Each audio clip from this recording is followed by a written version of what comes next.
Hello दोस्तों, क्या हाल चाल। आज हम डिस्कस करने वाले हैं रेवेन्यू क्या होता है, इनकम क्या होता है, प्रॉफिट क्या होता है, गेन्स क्या होते हैं, लॉसेस क्या होते हैं।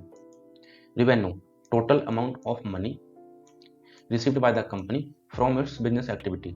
इसका मतलब कंपनी जो भी अपना बिजनेस कर रही है, उस बिजनेस करने से उसे जो भी अमाउंट रिसीव हो रहा है वो रेवेन्यू का पार्ट बन जाता है। It includes sale of good and services. Example के मान लेते हैं कि अगर एक कंपनी का काम है लैपटॉप सेल करना, तो अगर वो 1000 लैपटॉप बेचती है 50 रुपए का एक, तो उसकी जो टोटल रेवेन्यू हो गई वो हो गई 50,000 रुपए। इनकम क्या होती है?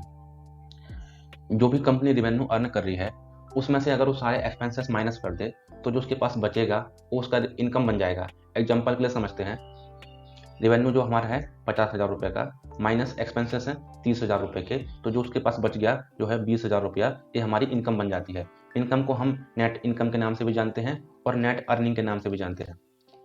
प्रॉफिट, प्रॉफिट होता है financial benefit when revenue of business activity exceed expenses cost and taxes. इसका मतलब अगर हमारा रेवेन्यू है 50,000 का और हमारा कॉस्ट है 20,000 का, तो हमारा जो एक्सेस बच गया वो है 30,000। इसका मतलब है जो कंपनी की बिजनेस एक्टिविटीज हैं उसका जो रेवेन्यू है वो हमेशा उसके एक्सपेंसेस से अधिक आना चाहिए। अगर अधिक आ रहा है तो हमारा प्रॉफिट बन जाएगा।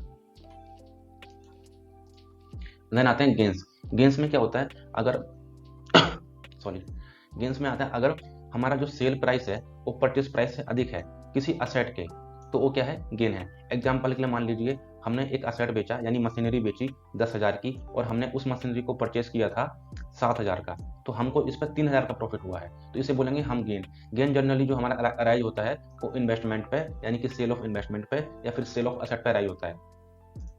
लॉसेस, लॉसेस होता है negative difference between revenue and total expenses. इसका मतलब अगर हमारा रेवेन्यू हमारे एक्सपेंसेस से कम है तो हमारा वो लॉस बन जाएगा। एग्जाम्पल समझिए, जैसे मान लीजिए हमने रेवेन्यू कमाया 50,000 का, मगर इस रेवेन्यू को कमाने में हमने जो खर्चा कर दिया वो कर दिया 55,000 का, तो मतलब हमने कमाया कम है, हमारा नुकसान अधिक हुआ, तो हमारे लिए क्या है, लॉस बन जाता है।